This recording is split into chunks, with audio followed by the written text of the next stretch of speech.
सब ले गया वो आँख का पानी, हर आंसू अब याद वो आए, वो मुझ में सीधा चलता था, अब चलता हूँ कमर झुकाए। क्या पूछते हो हाल मेरा, इस बाप का चैन करार ना रहा, ओ यारो। दोस्तों, हालिया दिनों में सामने आने वाली ये खबर बहुत से लोगों के लिए बाइसे अफसोस बनी है।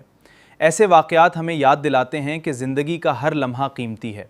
जब ऐसे मनाजिर सामने आते हैं तो इंसान सोचने पर मजबूर हो जाता है कि ज़िंदगी कितनी मुख्तसर और गैर यकीनी है। हमें हर लम्हा शुक्र और एहतियात के साथ गुजारना चाहिए। दोस्तों, ऐसे वाक़यात इंसान को बहुत कुछ सिखा जाते हैं। हमें अपनी ज़िंदगी में एहतियात, ज़िम्मेदारी और अपने प्यारों की कदर को हमेशा याद रखना चाहिए।